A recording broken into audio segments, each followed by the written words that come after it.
ব্যক্তিগত বিষয় সামনে আনায় দুঃখ প্রকাশ কর্তৃপক্ষের। সারা বিশ্বেই ধরেন যে জিনিসটা 2-4 বছর আগে হয়, এটা আমাদের এখানে একটু পরেই আসে সব ক্ষেত্রে। নারী ফুটবলারদের পারিশ্রমিক নিয়ে জটিলতা, ঈদের আগেও বেতন পাননি চুক্তিবদ্ধ 36 জন। ব্যাংকিং জটিলতার দায় দিচ্ছে বাফুফে, ছুটির পর পরিশোধের আশ্বাস। বাংলাদেশ মিশন শেষে আবারও ইউরোপীয় ক্লাব ফুটবল মাতানোর অপেক্ষায় হামজা। ইংলিশ চ্যাম্পিয়নশিপে রাতে কভেন্ট্রির বিপক্ষে মাঠে নামবেন শেফিল্ড তারকা।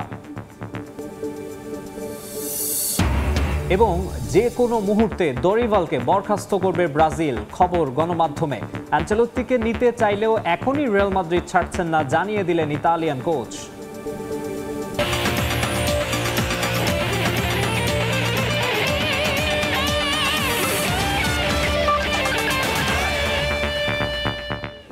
দেখছিলেন শিরোনাম, এবারে বিস্তারিত।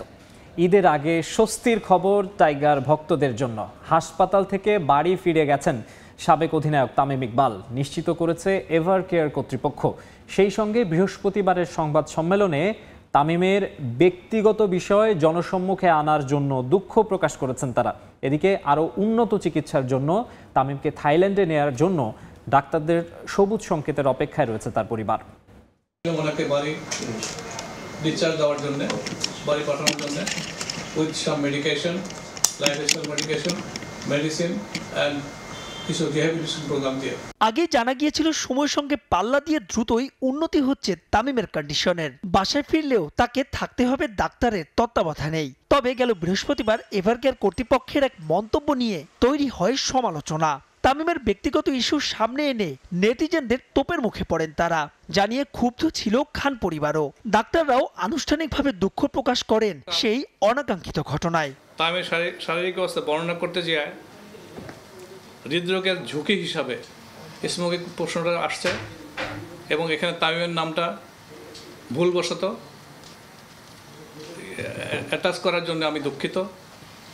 এবং আমি চাই যে আপনারা এটা মিডিয়ার মাধ্যমে জানানো যে আমরা আসলে রিস্ক ফ্যাক্টর হিসাবে, মানে হার্টের রিস্ক ফ্যাক্টর হিসাবে এই প্রশ্নটা করছিলাম। তামিমের নামটা এখানে এসে যাওয়ার জন্য আমরা দুঃখিত। এটা তামিম ইকবাল ভাইয়ের ব্যক্তিগত, তার পারিবারিক, সামাজিক এবং পেশাগত জীবনে হয়তো বিরূপ প্রতিক্রিয়া ফেলেছে। এর জন্য স্যার যেরকম বললেন, আমরা আমাদের পক্ষ থেকে আন্তরিকভাবে দুঃখিত এবং দেশবাসীর কাছে দোয়া চাই তামিম ভাই যাতে দ্রুত সুস্থ হয়ে খেলায় ফিরে আসেন। চলতি সপ্তাহে তামিমকে থাইল্যান্ড নিয়ে যেতে চায় তার পরিবার, যার জন্য ইতোমধ্যে ভিসার আবেদনও করা হয়েছে। তবে বিমানে এই অবস্থায় চড়ার জন্য প্রয়োজন ডাক্তারদের সবুজ সংকেত। তাই তো এখন ফিট টু ফ্লাইয়ের অপেক্ষায় তার পরিবার। থাইল্যান্ডে গিয়ে বামরুংড্রাত হাসপাতালে চিকিৎসা নেবেন তামিম, যেখানে গেল বছর চিকিৎসা নিয়ে সুস্থ হয়েছিলেন তার বড় ভাই নাফিজ ইকবাল। মাহবুব রিমন, সময় সংবাদ, ঢাকা। ক্রিকেটের উন্নয়ন নয়, বরং স্রেফ চলার জন্যই চলছে ঢাকা প্রিমিয়ার লিগ। দলগুলোতে নেই পর্যাপ্ত কোচিং স্টাফ, পারফরমেন্স অ্যানালিস্টের রোলটাও বিলাসিতার নাম। ভেন্যুর দূরত্ব, চৈত্রের গরম আর রমজানের কারণে ক্রিকেটাররাও দিতে পারেন না সর্বোচ্চ। এই নিয়ে ক্ষোভ বাড়ছে খেলোয়াড় ম্যানেজমেন্টের। সাব্বির মিথুনের রিপোর্ট। সময়ের সঙ্গে ক্রিকেটটা বদলে গেছে অনেক।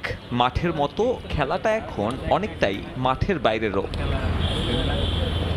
ব্যাটিং বোলিং কোচের মতো পারফরমেন্স কিংবা কম্পিউটার অ্যানালিস্টরাও এখন সমান গুরুত্বপূর্ণ। আন্তর্জাতিক তো বটেই, ঘরোয়া আর বয়স ভিত্তিকের কোচিং স্টাফেও তাদের সম্পৃক্ততা নিশ্চিত করছে ক্রিকেট খেলুড়ে দেশগুলো। ব্যতিক্রম কেবল বাংলাদেশ। দেশের একমাত্র লিস্টে টুর্নামেন্ট ডিপিএলেই পারফরমেন্স অ্যানালিস্ট নেই মোহামেডান রূপগঞ্জের মতো হেভিওয়েট দলগুলোর। 12টা টিমের খবর নিলে কোনো টিমে কম্পিউটার অ্যানালিস্ট বা পারফরমেন্স অ্যানালিস্ট পাবেন না, যেটা আমার টিমে রয়েছে। সো এগুলো পারফরমেন্স করার ক্ষেত্রে একটা বড় ভূমিকা রাখে। সেই প্ল্যানিংগুলো আমি প্রথম থেকেই করেছি। ইভেন ক্লাবের থেকেও আমি এটা পারমিশন নেওয়ার প্রয়োজন মনে করি না, আমি নিজেই ডিসাইড করেছি। ঢাকা প্রিমিয়ার লিগে আপনি দেখবেন কিছু কিছু দল হোঁচট খেয়েছে ছোট দলের সঙ্গে, বিকজ ওই টিমের সেই প্লেয়ারদের সম্পর্কে জানা নেই। আমার কোনো প্লেয়াররা বলতে পারবে না অপোনেন্ট টিমের এই প্লেয়ার সম্পর্কে জানে না। চারটিখানি বিষয় না আমাদের কন্ডিশনে, মানে রোদ থাকে, হিউমিড জার্নি, তো আপনি এর আগের দিন সারাদিন রোজা রাখতেছেন, ওই ইফতারের থেকে ভোরবেলায় খেলা, সো এনাফ রিকভারি হয় না, আন্ডার পারফরমেন্স হয়, ইনজুরি রিস্ক বেড়ে যায়। এই যখন অবস্থা, তখন দেশের শীর্ষস্থানীয় লিগের মান নিয়ে প্রশ্ন ওঠাটাও তো স্বাভাবিক। ডোমেস্টিক ক্রিকেট এবং মানে পার্সোনালি স্কিল ওয়াইজ সব কিছু, কালচার থেকে শুরু করে সব মিলাই তো আমরা সব সেক্টরেই কিছুটা পিছানো। হ্যাঁ, তো এটা ধরেন আগের থেকে উন্নতি হচ্ছে।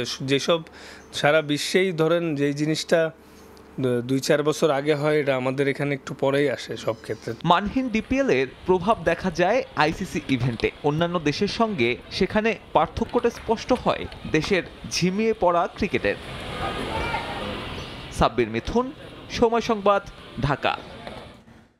টাইগার কোচিং প্যানেলকে শক্তিশালী করতে নতুন পেস বোলিং কোচের খোঁজে বাংলাদেশ ক্রিকেট বোর্ড।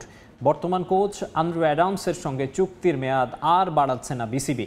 নতুন কোচের তালিকায় আছেন সাবেক অস্ট্রেলিয়ান, পাকিস্তানি ও দক্ষিণ আফ্রিকান কিংবদন্তি পেসাররা, যারা কোচিং পেশাতেও হয়েছেন বেশ সফল।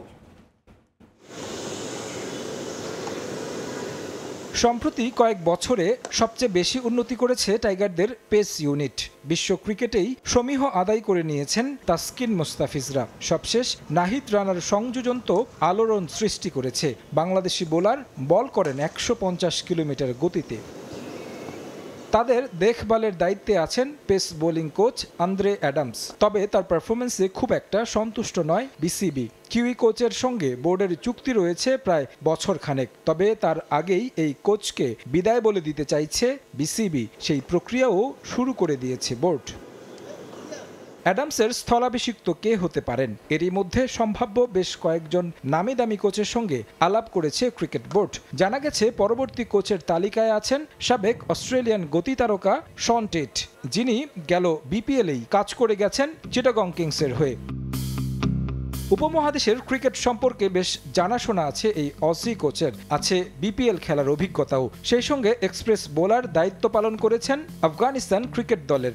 এছাড়া সবশেষ তিনি বোলিং কোচ হিসেবে কাজ করেছেন পাকিস্তান ক্রিকেট দলেরও। ক্রিকেট ক্যারিয়ার খুব বেশি লম্বা না হলেও আলোচিত ছিলেন গতিময় বোলিংয়ের কারণে। 35 ওয়ানডেতে তার নামের পাশে উইকেট সংখ্যা 62। এই গতি তারকা টাইগার ক্রিকেটে যুক্ত হলে উপকৃত হবে দেশের ক্রিকেট।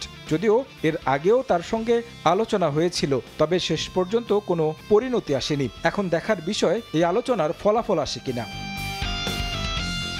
এ তালিকায় আছেন আরেক পেস কিংবদন্তি পাকিস্তানি ওমর গুল। এই পেসারও দায়িত্ব পালন করেছেন আফগানিস্তান দলের। 2022 সালের শুরুতে 15 দিনের জন্য একটি ক্যাম্পের দায়িত্ব পালন করেন। পরবর্তীতে বছরের শেষ পর্যন্ত স্থায়ীভাবে দায়িত্ব দেয়া হয় তাকে। 2023 সালে ছিলেন পাকিস্তান দলের বোলিং কোচ।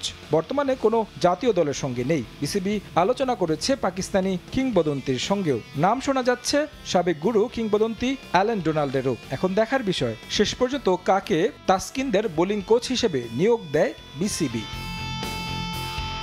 তারেক হাসান শিমুল, সময় সংবাদ, ঢাকা। আবারও নেতিবাচক কারণে আলোচনায় বাংলাদেশ নারী ফুটবল। তবে এবারের পুরো দায় ফেডারেশনের। সূত্রের খবর, ঘটা করে 36 ফুটবলারের সঙ্গে চুক্তি করলেও ঈদের আগে কোনো বেতন ভাতা পাননি নারীরা। যদিও বাংলাদেশ ফুটবল ফেডারেশনের দাবি, সব প্রক্রিয়া প্রস্তুত থাকলেও ব্যাংকিং জটিলতার কারণে যথাসময়ে ফুটবলারদের পাওনা পরিশোধ করা হয়নি। ছুটি কাটিয়ে ক্যাম্পে ফিরলে একসঙ্গে ওই 36 ফুটবলারকে বেতন দেওয়ার নিশ্চয়তাও দিয়েছেন তারা। এদিকে রূপনা মাসুরাদের পর এবার ভুটান লিগের ক্লাব পারো এফসির হয়ে খেলার জন্য ডাক পেয়েছেন আরও 4 জন নারী ফুটবলার। ঈদের আনন্দ আছে সবার, ব্যতিক্রম নয় বাংলাদেশ ফুটবল ফেডারেশনের কর্মকর্তা ও কর্মচারীরাও। পরিবারের জন্য কেনাকাটা ও বিশেষ মুহূর্ত উপভোগের জন্য নির্ধারিত সময়ে সবাইকে বেতন বোনাস দিয়েছে বাফুফে। তবে যাদের জন্য এই ফুটবল ফেডারেশন ঈদ নেই শুধু তাদেরই। তা না হলে চুক্তির মেয়াদের 1 মাসের বেশি পার হলেও কেন বেতন পাননি নারী ফুটবলাররা, তা নিয়ে যেন ভ্রুক্ষেপ নেই কারোই। গত 10 ফেব্রুয়ারি সাবিনা কৃষ্ণা মারিয়াদের ছাড়া 36 ফুটবলারদের সঙ্গে বেশ ঘটা করে নতুন চুক্তি করেছিল বাফুফে। এরই মাঝে কেটে গেছে অনেক সময়। সংযুক্ত আরব আমিরাতের বিপক্ষে ফিফা প্রীতি ম্যাচ খেলেছে আফেইদা খন্দকাররা। তবে নতুন চুক্তি হলেও বাফুফের সূত্রের খবর, ব্যাংকিং জটিলতার কারণেই নাকি নিজেদের পাওনা পাননি ফুটবলাররা। বাফুফের এক কর্মকর্তা জানান, চুক্তির পর নারী ফুটবলারদের বলা হয়েছিল ব্যাংক অ্যাকাউন্ট খুলতে। কিছু ফুটবলার তা না করায় পুরো দলকে বেতন দিতে পারেনি ফেডারেশন। তবে নারী ফুটবলারদের বেতনের অর্থ প্রস্তুত রেখেছে ফেডারেশন। ঈদের ছুটি কাটিয়ে ক্যাম্পে ফিরলেই সঙ্গে সঙ্গে তা করা হবে পরিশোধ। কিন্তু প্রশ্ন থেকেই যায়, নারী ফুটবলারদের পৃষ্ঠপোষক একটি ব্যাংকিং প্রতিষ্ঠান, আর্থিক ব্যবস্থাপনা আগে থেকেই প্রস্তুত থাকলে কেন বেতন দিতে পারেনি ফেডারেশন? এর আগেও কাজী সালাউদ্দিনের সময় ঈদের আগে বেতন নিয়ে এমন কাণ্ড ঘটেছে কয়েকবার। তবে সেখান থেকে শিক্ষা নেয়নি বর্তমান কমিটি, বরং সেই ভুলের পুনরাবৃত্তি করল বাফুফের নারী কমিটি। শুধু ফুটবলাররাই নয়, বেতন পাননি রেফারিরাও। দীর্ঘদিন ধরে চলমান এই সমস্যা ফেডারেশন প্রতিশ্রুতি দিলেও রাখতে পারছে না। অন্তত ঈদের আগে নিজেদের প্রাপ্য সম্মানই প্রত্যাশা করেছিল রেফারিরা।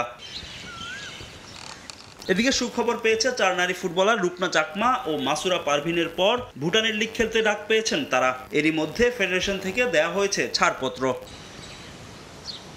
চলতি মাসেই ভুটানের ক্লাব ট্রান্সপোর্ট ইউনাইটেডের হয়ে খেলার জন্য ডাক পান গোলরক্ষক রূপনা চাকমা ও ডিফেন্ডার মাসুরা পারভিন। এবার ভুটান প্রিমিয়ার লিগের 5 বারের চ্যাম্পিয়ন পারো এফসির হয়ে খেলবেন ঋতুপর্ণা চাকমা, মনিকা চাকমা, মাতসুশিমা সুমাইয়া ও সাবিনা খাতুন। তাদেরকে এরই মধ্যে ছাড়পত্র দিয়েছে ফেডারেশন। আগামী 6 এপ্রিল ভুটানের বিমান ধরবেন এই ফুটবলাররা। নারী ফুটবলারদের বিদেশি লিগে খেলার অভিজ্ঞতা নতুন নয়। এর আগে মালদ্বীপের লিগ সহ ভারতের লিগেও খেলেছে নারী ফুটবলাররা। পারো এফসির হয়ে এফসি নারী ওমেন্স চ্যাম্পিয়ন্স লিগও খেলেছেন ঋতুপর্ণা ও মনিকারা। ফাহিম ইসলাম, সময় সংবাদ। বাংলাদেশ মিশন শেষ করে আবারও শেফিল্ড ইউনাইটেডে যোগ দিয়েছেন হামজা চৌধুরী। সবকিছু ঠিক থাকলে ব্লেডসের হয়ে আজ রাতেই মাঠে নামবেন তিনি। এই ম্যাচটি শুরু হবে রাত 2টায়। চ্যাম্পিয়নশিপ লিগে দুর্দান্ত ছন্দে আছে শেফিল্ড ইউনাইটেড। 38 ম্যাচে 80 পয়েন্ট নিয়ে আছে টেবিলের 2 নম্বরে। সমান পয়েন্ট নিয়ে কেবল গোল ব্যবধানে এগিয়ে থাকায় শীর্ষে রয়েছে লিডস ইউনাইটেড। কভেন্ট্রি সিটির বিপক্ষে এই ম্যাচ জিতেই টেবিল টপার হওয়ার সুযোগ রয়েছে ব্লেডসের সামনে। তাদের জোরালো সম্ভাবনা আছে আসছে মৌসুমেই আবারও ইংলিশ প্রিমিয়ার লিগে ফেরার। এদিকে আন্তর্জাতিক বিরতিতে বাংলাদেশের হয়ে খেলে গেছেন হামজা। ক্লাব ফুটবলের দুর্দান্ত ফর্ম তিনি দেখিয়ে গেছেন জাতীয় দলেও।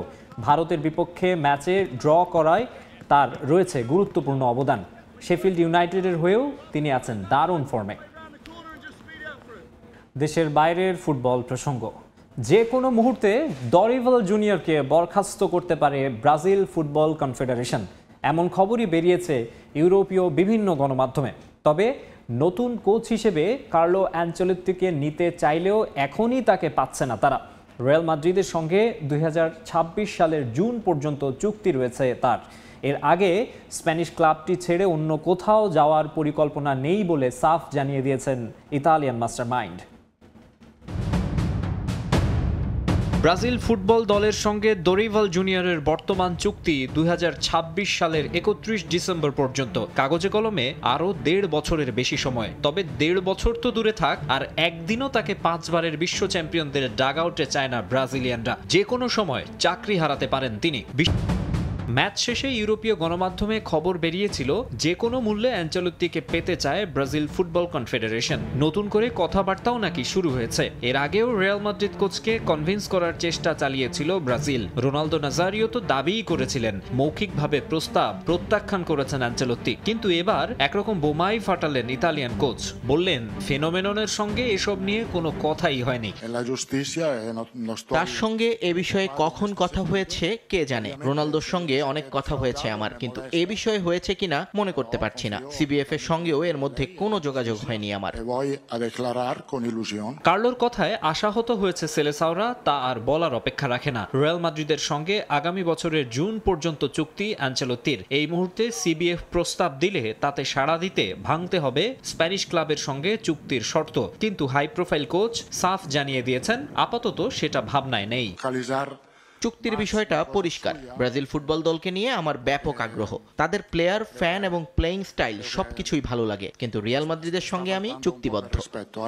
লাতিন জায়ান্টদের জন্য দরজাটা একেবারে বন্ধ করে দিচ্ছেন না ডন কার্লো, খোলা রেখেছেন ভবিষ্যতের জন্য। এই মুহূর্তে প্ল্যান বি নিয়ে ভাবতে হচ্ছে ব্রাজিলকে। শোনা যাচ্ছে পেপ গার্দিওলা ও শাবি আলোনসোর নাম। তবে ইউরোপীয় ক্লাব ফুটবল ছেড়ে তারা ন্যাশনাল টিমে এখন যাবেন কিনা তা নিয়ে প্রশ্ন রয়েছে। নাম শোনা যাচ্ছে জর্জ জেসুসেরও। পর্তুগিজ কোচ আছেন সৌদি ক্লাব আল হিলালে, কিন্তু তাকে যদি নিয়োগ দেওয়া হয় তাহলে নেইমারের দলে ফেরা কঠিন হয়ে উঠতে পারে। হিলালে থাকাকালীন কোচের সুনজরে ছিলেন না নেইমার। মাকসুম আলম খান, সময় সংবাদ। ব্রাজিল ফুটবলের আরও খবর জানাবো। অবশেষে ধর্ষণ মামলা থেকে মুক্তি মিলেছে সাবেক ব্রাজিলিয়ান ফুটবলার দানি আলভেসের। যৌন নিপীড়নের দায়ে শাস্তির বিরুদ্ধে আপিল করে জিতেছেন তিনি। ধর্ষণের অভিযোগে সাজা হলেও আপিলে আলভেসকে খালাস দিয়েছেন হাইকোর্ট। আদালত সব নিষেধাজ্ঞা তুলে নেয় এখন স্পেন ছাড়তে আর কোনো বাধা নেই ব্রাজিলিয়ান ফুটবলারের। এক ধর্ষণ মামলায় সব হারিয়েছেন Brazilian superstar Dani Alves. Football club, সহধর্মিণী সবাই তাকে ত্যাগ করেছেন এই মামলার দায়ে। অবশেষে সেই মামলা থেকে মুক্তি মিলেছে আলভেসের। ফুটবল মাঠে প্রতিপক্ষের ফরওয়ার্ডের মতোই তার বিরুদ্ধে আনা মিথ্যা অভিযোগকেও ঠিকই রুখে দিলেন তিনি। ধর্ষণের অভিযোগ প্রমাণিত হওয়ায় সাজা হয়েছিল ব্রাজিলিয়ান তারকার। 4.5 বছর তাকে কারাদণ্ড দেন বার্সেলোনার আদালত। অভিযুক্ত হওয়ার পরপরই তাকে ছেড়ে চলে যান স্ত্রী। ক্লাব থেকেও অব্যাহতি দেওয়া হয় আলভেসকে। শেষ পর্যন্ত যখন সেই মামলার শাস্তি ঘোষণা করা হয় তখন আর কিছুই হারানোর ছিল না এই ব্রাজিলিয়ানের। তাই তো হাল না ছেড়ে লড়াই চালিয়ে যাওয়ার সিদ্ধান্ত নেন তিনি। রায়ের বিরুদ্ধে হাইকোর্টে আবেদন করেন আলভেস। এবার কাতালুনিয়া অঞ্চলের হাইকোর্টে আপিল করে সুখবর পেলেন তিনি। শুক্রবার শাস্তি বাতিল করে তাকে মামলা থেকেও খালাস দিয়েছেন হাইকোর্ট। আলভেজের বিরুদ্ধে দেয়া রায়ে অসঙ্গতি ও বিপরীত পাওয়ায় হাইকোর্ট এমন সিদ্ধান্ত নিয়েছেন। ধর্ষণ মামলায় ভুক্তভোগীর অভিযোগে বিশ্বাসযোগ্যতার অভাব এবং তিনি যা বিবরণ করেছেন তা বাস্তবতার সঙ্গে সঙ্গতিপূর্ণ নয় বলে মন্তব্য করেছেন হাইকোর্ট বিভাগের জুরি। হাইকোর্টের এই রায়ের বিরুদ্ধে স্পেনের সুপ্রিম কোর্টে পুনরায় আপিল করতে পারবেন ভুক্তভোগী নারী। সেক্ষেত্রে মামলা চলাকালীন আবারও স্পেনে আসতে হতে পারে আলভেসকে। 2022 সালে বার্সেলোনার একটি নাইট ক্লাবে যৌন নিপীড়নের অভিযোগ তুলে আলভেসের বিরুদ্ধে ধর্ষণ মামলা করেন এক নারী। যদিও শুরু থেকেই তার বিরুদ্ধে আনা অভিযোগ অস্বীকার করে তা বানোয়াট উল্লেখ করেন ব্রাজিলিয়ান ডিফেন্ডার। তবে সেই মামলায় গত বছরের ফেব্রুয়ারিতে তাকে 4.5 বছরের কারাদণ্ডের সঙ্গে 1.5 লাখ ইউরো দেওয়ার নির্দেশ দেন আদালত। তখন আদালতের সেই রায়ের বিরুদ্ধে আপিল করেন আলভেস। পরের মাসে কারাগার থেকে জামিনেও ছাড়া পান তিনি। 1 বছর পর সেই মামলা থেকে এবার পুরোপুরি মুক্তি মিলল ব্রাজিলিয়ান ফুটবলারের। রিফাতুল ইসলাম মিরন, সময় সংবাদ। ইউরোপীয় ফুটবলের আরও খবর। মেসি, রোনালদো, ডেভিড বেকহামের পাশে কিলিয়ান এমবাপে। লন্ডনের মাদাম তুসো জাদুঘরে ঠাঁই পেল ফ্রেঞ্চ তারকার মোমের মূর্তি। তবে সাধারণ দর্শকের জন্য এটা আনুষ্ঠানিকভাবে উন্মুক্ত করা হবে 4 এপ্রিল। এদিকে লন্ডনের জাদুঘরে নিজের মূর্তি দেখে উচ্ছ্বসিত এমবাপে। তিনি বলেন, সেখানে জায়গা পাওয়া তার জন্য বিরাট সম্মানের। নিজের প্রতিকৃতি দেখে নিজেই অবাক কিলিয়ান এমবাপে। সেটা এতটাই নিখুঁত যেন নিজের চোখকে নিজেরই বিশ্বাস করতে কষ্ট হচ্ছিল ফ্রেঞ্চ তারকার। সবকিছু খুঁটিয়ে খুঁটিয়ে দেখে এমবাপে বলেছেন, ওয়াও। রিয়াল তারকার নতুন এই মোমের মূর্তি হঠাৎ দেখলে ভিমড়ি খাবেন যে কেউ। গোল করে ট্রেডমার্ক ভঙ্গিতে দাঁড়িয়ে থাকা এমবাপেকে দেখে অবাক হয়েছেন বাস্তবের এমবাপেও। দৃষ্টিনন্দন স্কাল্পচারটি উন্মোচন করা হয়েছে লন্ডনের মাদাম তুসো জাদুঘরে। এর আগে কিলিয়ান এমবাপের প্রথম মোমের মূর্তি মাদাম তুসো কর্তৃপক্ষ উন্মোচন করে জার্মানির বার্লিনে। সেটার আনুষ্ঠানিক উদ্বোধনে উপস্থিত ছিলেন ফ্রেঞ্চ তারকা। এবার লন্ডনে এসে নিজের প্রতিকৃতি দেখে অভিভূত তিনি। এটা আমার জন্য বিশাল সম্মানের। এটার সঙ্গে যারা সম্পৃক্ত তাদের সবাইকে আমি ধন্যবাদ জানাতে চাই। এটা আমার জন্য অনেক বড় একটা অর্জন। আমি বলবো এটা অসাধারণ সৃষ্টি। আমি সবাইকে আবারও ধন্যবাদ জানাতে চাই এমন একটা স্ট্যাচু উপহারের জন্য। মাদাম তুসো পরিবারের অংশ হতে পেরে সত্যিই ভালো লাগছে। ভালো লাগছে লন্ডন এসেও, কারণ লন্ডনের ইতিহাস ঐতিহ্য সবসময় আমাকে মুগ্ধ করে।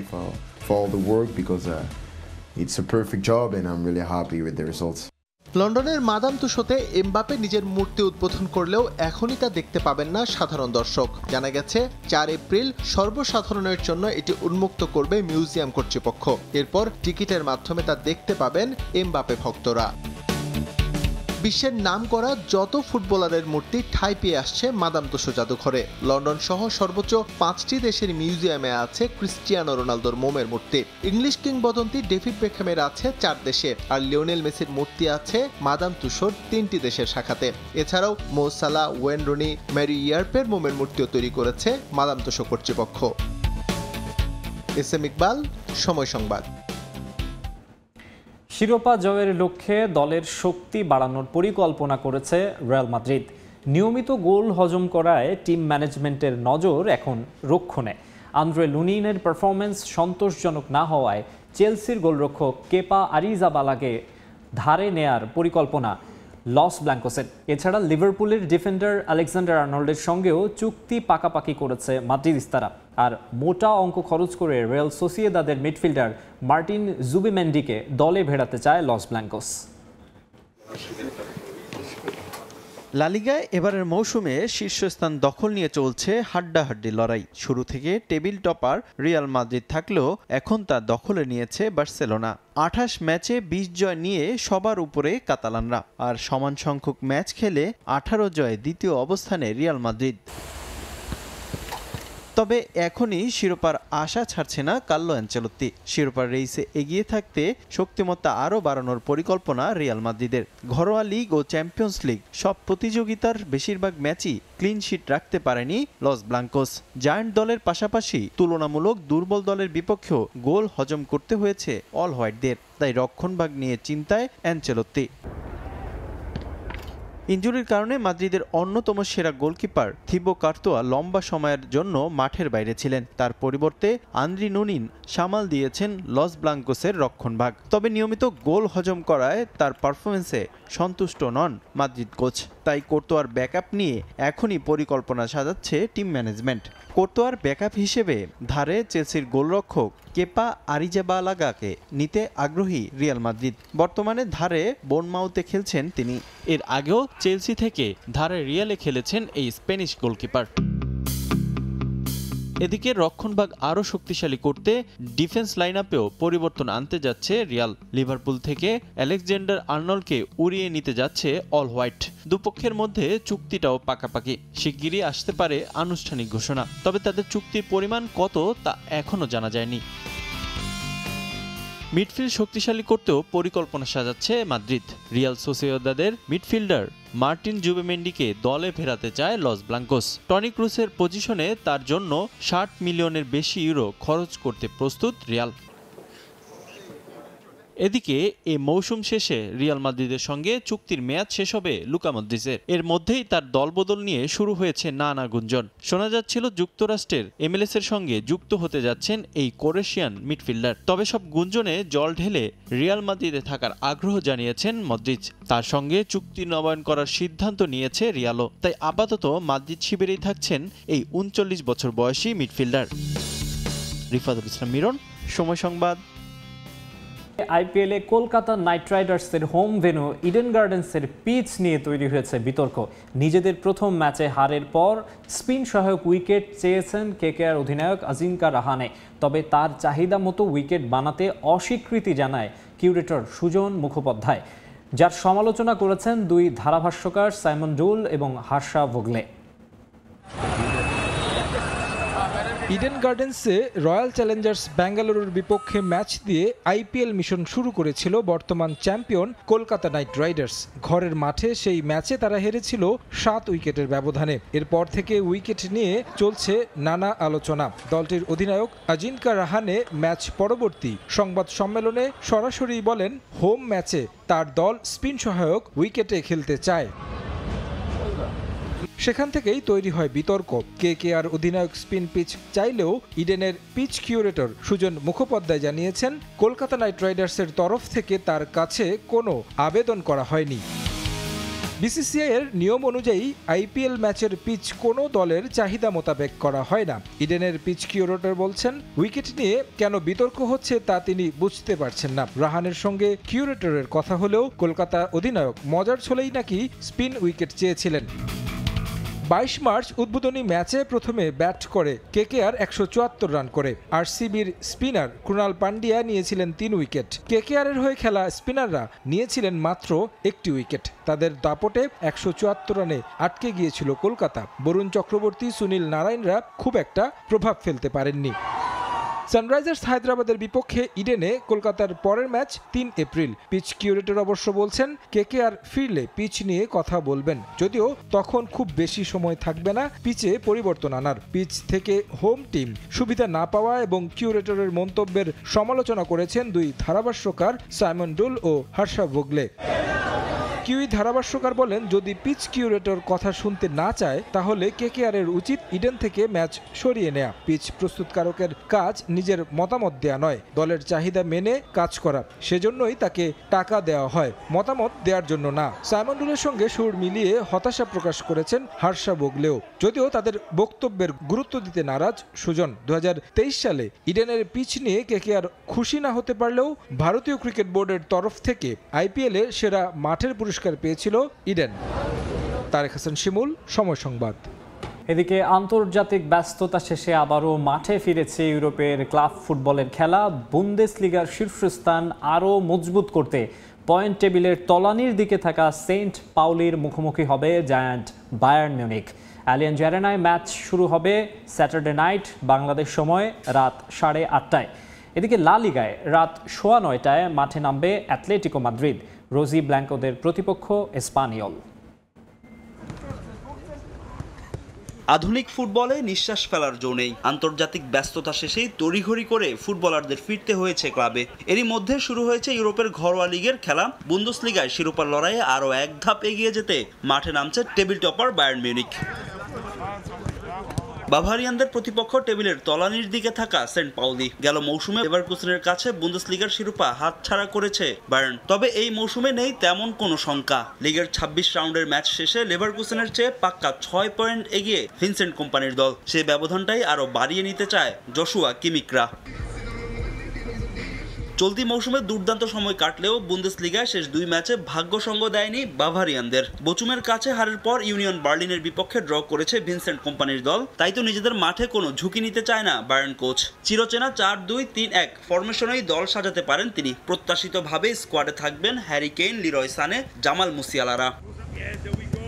প্রতিপক্ষের মাঠ হলেও বায়ার্নকে রুখে দিয়ে তাদের শিরোপা জয়ে বাধা হয়ে দাঁড়াতে চায় সেন্ট পাউলি, কারণ লিগের শেষ 3 ম্যাচে হারের মুখ দেখেনি ক্লাবটি।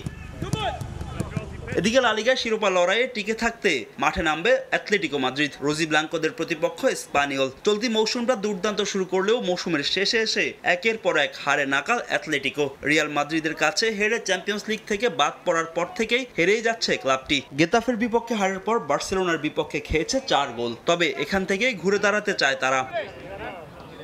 যদিও প্রতিপক্ষ স্পানিওলের মাঠে ম্যাচটা হবে চ্যালেঞ্জিং। অ্যাটলেটিকো মাদ্রিদ কোচ বলছেন, খেলোয়াড়দের আন্তর্জাতিক পারফরমেন্স আত্মবিশ্বাস বাড়াবে ক্লাব ফুটবলে। এই ম্যাচ থেকে পূর্ণ 3 পয়েন্ট আদায় করে নিতে চান দিয়াগো সিমিওনে। ফাহিম ইসলাম, সময় সংবাদ। আবারও স্বাগত খেলার সময়ে। আবারও ক্রিকেট প্রসঙ্গ। বিশ্ব ক্রিকেটে আশার আলো খুঁজে পেল আফগানিস্তান ক্রিকেট। এতদিন তাদের হোম ভেন্যু ছিল না, তবে না থাকলেও এবার মাঠ নিয়ে সুখবর পেয়েছে এসিবি। আবুধাবির শেখ জায়েদ স্টেডিয়ামকে হোম গ্রাউন্ড হিসেবে পেতে যাচ্ছেন রশিদ খান, মোহাম্মদ নবীরা। আগামী 5 বছর আবুধাবিতে হোম ম্যাচ খেলবে আফগানিস্তান। চুক্তি অনুযায়ী আফগানিস্তান ক্রিকেট দল আবুধাবিতে ক্যাম্প করতে পারবে এবং আফগানিস্তানের এ দল এবং বয়সভিত্তিক দলের ম্যাচগুলো শেখ জায়েদ স্টেডিয়ামে আয়োজন করতে পারবে এসিবি। বিশ্ব ক্রিকেটে দিন দিন নিজেদের অবস্থান শক্ত করছে আফগানিস্তান। যদিও তাদের ক্রিকেট উন্নয়নের বড় চ্যালেঞ্জ মাঠ সমস্যা। রাজনৈতিক অস্থিরতা ও নিরাপত্তা শঙ্কার কারণে আফগানরা নিজেদের দেশে কোনো আন্তর্জাতিক ম্যাচ খেলতে পারে না। সংযুক্ত আরব আমিরাতের বিভিন্ন ভেন্যুতে তারা হোম সিরিজ খেলে। অবশ্য এমন প্রতিকূল অবস্থার মধ্যেও ক্রিকেটে এগিয়ে যাচ্ছে আফগানরা। খেলার প্রতি ভালোবাসার কারণে এসিবির দিকে সাহায্যের হাত বাড়িয়ে দিয়েছে সংযুক্ত আরব আমিরাত। আফগানিস্তান ক্রিকেট দলকে শেখ জায়েদ স্টেডিয়ামকে হোম গ্রাউন্ড হিসেবে দিয়েছে আবুধাবি। আগামী 5 বছর এই স্টেডিয়ামে নিজেদের হোম ম্যাচগুলো খেলবে আফগানিস্তান। এ নিয়ে ইতিমধ্যে Abu Dhabi cricket and sports hub ও আফগানিস্তান ক্রিকেটের মধ্যে চুক্তি সম্পন্ন হয়েছে। আফগানিস্তান ক্রিকেটের জন্য বিশ্বমানের একটি হোম ভেন্যু দেয়া সম্মানের বিষয়। আমাদের ভেন্যুর সুবিধাগুলো ইতোমধ্যে বিশ্বের সেরা খেলোয়াড়দের স্বাগত জানিয়েছে। এই চুক্তি বিশ্বব্যাপী খেলাধুলা ও ক্রিকেটের প্রতিভা বিস্তার করতে কাজে লাগবে। আমরা বিগত কয়েক বছর আফগানিস্তানকে আতিথ্য দিয়েছি, এখন আবুধাবিতে তাদের দ্বিতীয় হোম ভেন্যু হিসেবে দিতে পেরে আমরা আনন্দিত। চুক্তি অনুযায়ী আফগানিস্তান দল আবুধাবিতে ক্যাম্প করতে পারবে। সঙ্গে আফগানিস্তানের এ এবং বয়সভিত্তিক দলের ম্যাচগুলো জায়েদ স্টেডিয়ামে আয়োজন করতে পারবে এসিবি। এডিসিএস-এইচ এর সঙ্গে যুক্ত হতে পারা আনন্দের বিষয়। আবুধাবির প্রিমিয়াম সকল সুবিধার ব্যবহার করার সুযোগ পাওয়া আফগানিস্তান ক্রিকেটের জন্য বড় অর্জন, বিশেষ করে বয়সভিত্তিক পর্যায়ের জন্য। আমাদের প্রশিক্ষণ কেন্দ্র হিসেবে আবুধাবিকে পাওয়া ও বয়সভিত্তিক পর্যায়ের জন্য এটি ঘরের মাঠ হিসেবে ব্যবহার করতে পারা আমাদের ক্রিকেটের ভবিষ্যতের জন্য গুরুত্বপূর্ণ ভূমিকা রাখবে। এমন চুক্তি আফগানিস্তান ক্রিকেটের জন্য মুখ্য ভূমিকা পালন করবে বলে মনে করছেন ক্রীড়া বিশ্লেষকরা। রিফাতুল ইসলাম মিরন, সময় সংবাদ, ঢাকা। এই ছিল খেলার সময়ের এখনকার আয়োজনে, সঙ্গেই থাকুন সময়ের।